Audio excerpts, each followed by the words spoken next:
तो welcome again ITI technical tool के एक नए वीडियो में आज आपका स्वागत है।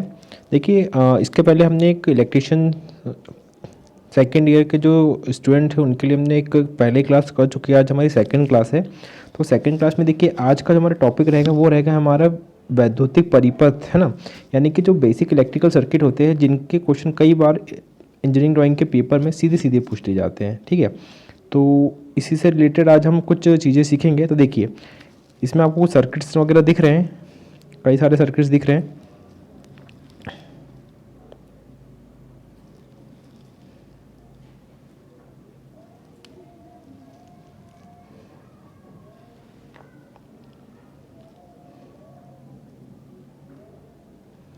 ठीक है, तो देखिए इसमें जो पहला सर्किट है वो है हमारा सामान्य वैद्युतिक परिपथ यानी कि सिंपल इलेक्ट्रिकल सर्किट, ठीक है, जिसके बारे में अभी हम बात करेंगे कि ये एक्चुअल में होता क्या और किस तरीके से वर्क करता है, ठीक है। तो देखिए ये हमारा सिंपल सा इलेक्ट्रिकल सर्किट है जिसमें कि देखिए कुछ चीज़ें दिख रही है। पहली चीज़ आपको लगी हुई दिख रही है एक नियंत्रक युक्त, यानी कि एक स्विच लगा है। स्विच के साथ में एक हमारा फ्यूज़ लगा हुआ है जो कि हमारे एक्स्ट्रा करंट से हमको प्रोटेक्शन करता है। उसके बाद में एक लैंप लगा है और लैंप के साथ में एक हमारा कंडक्टर यानी कि जो नॉर्मल आप तार यूज़ करते हैं, ठीक है। तो आप नॉर्मली ये सब यूज़ करके भी इजीली चित्र को बना सकते हैं, ज़्यादा कुछ नहीं है इसमें, ठीक है।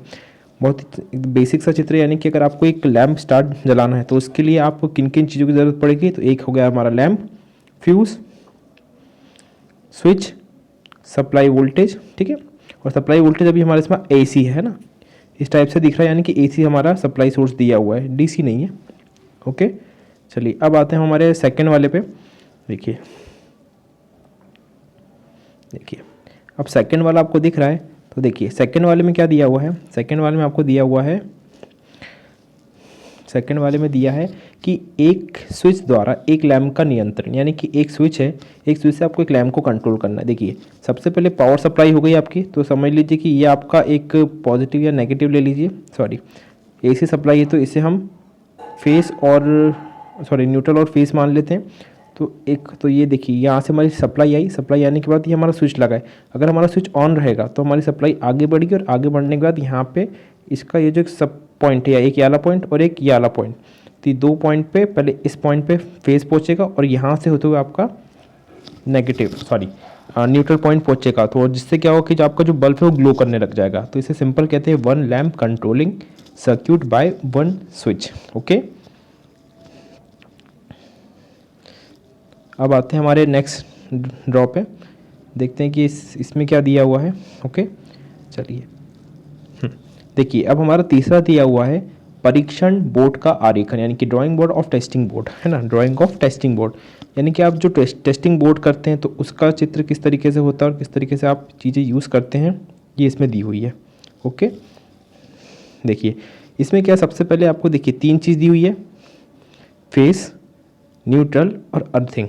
अर्थिंग इसलिए दी जाती है कि अगर जब भी आपको कोई लीकेज करंट होता है या फिर कोई एक्स्ट्रा करंट होता है या फिर फेज़ या न्यूट्रल आपस में शॉर्ट हो जाता है तो जो एक एक्स्ट्रा करंट होता है तो उसे एक अतिरिक्त रास्ते की ज़रूरत पड़ती है जिससे वो होकर कहीं जा सके, है ना। तो इसलिए हमकी अर्थिंग की जाती है। ओके, इसलिए अर्थिंग की जाती है। अब इसके हम सर्किट डायग्राम के बारे में पढ़ेंगे। देखिए सर्किट डायग्राम में ज़्यादा कुछ नहीं दिया हुआ है, एक आपका फ्यूज़ लगा है, एक इंडिकेटर है ना। इंडिकेटर क्या करेगा, ये बताएगा कि आपके इसमें फेस या जो सप्लाई है वो प्रॉपर आ रही है या नहीं आ रही है।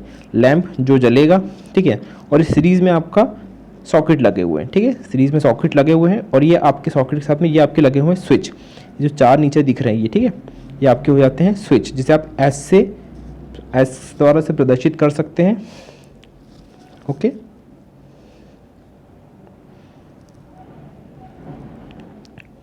चलिए अब आते हैं हमारे अगले चित्र पे।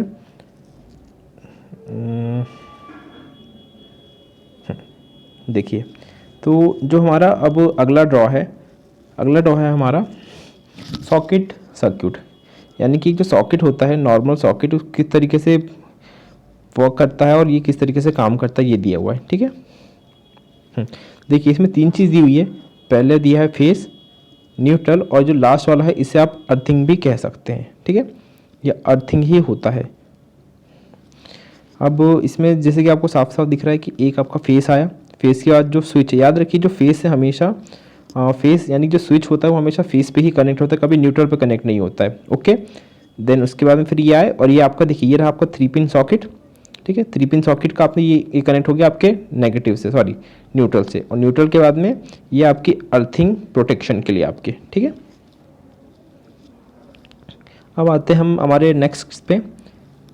ठीक है, तो नेक्स्ट देखिए, नेक्स्ट है आपका ट्यूबलाइट। ट्यूबलाइट क्या होता है कि आपके घरों में जो नॉर्मल यूज़ किया जाता है, जिसके थ्रू आपके घर में रोशनी होती है या लाइट आता है ना, तो वो जो ट्यूबलाइट होता है, तो ट्यूबलाइट का कनेक्शन किस तरीके से करते हैं, इसमें ये दिया हुआ है, तो हम इसके बारे में देखते हैं कि किस तरीके से वर्क करता है। ठीक है, चलिए देखिए, पहले ये आपका न्यूट्रल आया, सॉरी फेज़ आया, फेज़ का एक पॉइंट गया आपके ट्यूबलाइट पे। ठीक है, ये ट्यूबलाइट है, देखिए यहाँ पे ना इस टाइप की कॉइल बनी होती है, तो इस पे 2 कनेक्शन जाते हैं, तो एक कनेक्शन इनपुट के लिए और एक आउटपुट के लिए। ठीक है, फिर इसी के सीरीज़ में देखिए, इन दोनों के सीरीज़ में आपका क्या लगा हुआ, स्टार्टर। स्टार्टर क्या काम करता है कि जो आपकी सप्लाई, सॉरी जो आपका ट्यूबलाइट होता है उसे स्टार्ट करने के काम में आता है, इसलिए इसे स्टार्टर कहते हैं। ठीक है, इसके बाद में सप्लाई देखिए यहाँ से होते हुए फिर आपकी चोक पे आई।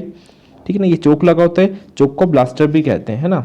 ब्लास्टर का मतलब ये होता है कि ये आपकी जो सप्लाई होता है, सप्लाई को जितनी सप्लाई की ज़रूरत होती है उसे ब्लास्ट सप्लाई यानी कि सप्लाई को बूस्ट करके देने का काम करता है।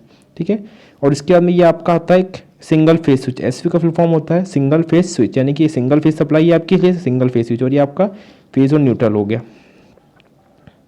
ठीक है, चलिए अब आते हैं हमारे अगले वाले पे। अगला कनेक्शन जो आप दिख रहा है वो है हमारा अमीटर। ठीक है, अमीटर।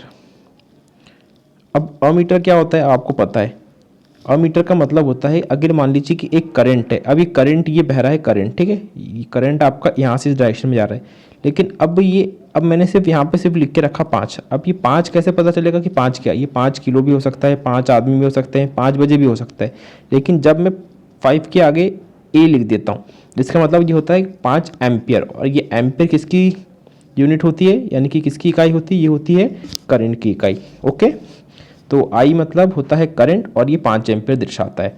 तो और जो करंट को मापने के लिए है ना, जैसे कि आप दूरी को किलोमीटर में नापते हैं, उसी तरह करंट को एम्पियर में नापा जाता है। तो ये जो करंट होता है, करंट को मापने के लिए आप जिस चीज़ का यूज़ करते हैं, जिस मीटर का यूज़ करते हैं, उससे आप कहते हैं अमीटर। ओके, इसलिए इस सर्किट का नाम है कनेक्शन ऑफ अमीटर, यानी कि अमीटर का संयोजन। ठीक है, अब देखिए इसमें क्या है कि वोल्टेज सोर्स दिया हुआ, देखिए अब इसमें दो चीज ध्यान देने वाली, एक प्लस एक माइनस। इसका मतलब ये जो सप्लाई आ रही है यहाँ पे, जो सप्लाई आएगी वो आएगी आपकी DC supply. Okay, DC supply. अब डीसी सप्लाई आपकी पॉजिटिव से निकली, पॉजिटिव से होते अमीटर में पहुंचे, और अमीटर के बाद में आपका लोड। अब देखिए आपका लोड कौन सा लगा है, यानी कि सर्किट में क्या आपका रजिस्टिव है, यानी कि प्रतिरोधक आपका सर्किट लगा हुआ है। फिर यहाँ से निकलते हुए वापिस से नेगेटिव में आके आपका सर्किट कंप्लीट हो जाएगा। ओके, और ये अमीटर जो होता है वो हमेशा सीरीज में लगा होता है। याद रखिएगा कि कभी भी अमीटर यानी कि करंट आपको नापना है तो हमेशा आपको सीरीज में नापना है, ना कि पैरेलल में। ठीक है ना, यानी कि सीरीज में हमेशा लगा होता है। ओके, तो अब आते हैं हम हमारे लास्ट पे।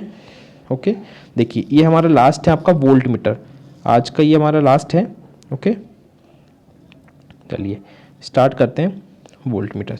अब देखिए वोल्ट मीटर क्या होता है, जिस तरीके से करंट को नापने के लिए अमीटर होता है, उसी तरीके से वोल्टेज है ना, वोल्टेज को नापने के लिए आपके पास जो मीटर होता है इसे आप वोल्ट मीटर कहते हैं। ठीक है, उसे क्या कहते हैं आप, वोल्ट मीटर। ठीक है, वोल्ट मीटर होता है, इसे आप वोल्ट मीटर कहते हैं। अब देखिए वोल्ट मीटर हमेशा जो आपका लोड होता है या फिर जो भी कंपोनेंट लगा है जिसके थ्रू वोल्टेज या करंट होकर निकल रहा है ना, जब सप्लाई जा रही है वो उसके हमेशा पैरेलल में लगा होता है। पैरेलल का मतलब क्या होता है, मान लीजिए कि ये एक लोकेशन है और ये दूसरी लोकेशन है, आपको यहाँ से जाना है। ठीक है, लेकिन क्या हुआ कि जब एक जगह से दूसरी जगह, यानी कि एक ए पॉइंट से बी पॉइंट तक जाने का अगर एक रास्ता हो तो उसे आप सीरीज बोलेंगे, लेकिन जब यहाँ से निकलने का आपका एक रास्ता और मिल जाए, ठीक है, एक रास्ता और मिल जाए, यानी कि ए से बी पोर्शन तक एक रास्ता तो ये था, साथ में एक रास्ता और मिल जाए, तो उसे आप कहेंगे पैरेलल पाथ। ठीक है, तो यही होता है आपका पैरेलल, यानी कि हिंदी में से कहते हैं समांतर। और ये जो हमारा वोल्ट मीटर होता है वो हमेशा हमारे जो भी एलिमेंट होता है या कंपोनेंट होता है ना, या जो सर्किट होता है या जिस भी चीज़ का हम यूज़ करेंगे उसके हमेशा पैरेलल में लगा होता है। ठीक है, ये देखिए पैरेलल में लगा है। और देखिए यहाँ पे कौन सप्लाई दी जा रही है, प्लस माइनस, यानी कि डीसी सप्लाई दी जा रही है। ओके, तो उम्मीद करता हूँ कि आज का वीडियो आपको अच्छा लगा होगा। आज के लिए इतना ही, बहुत बहुत धन्यवाद।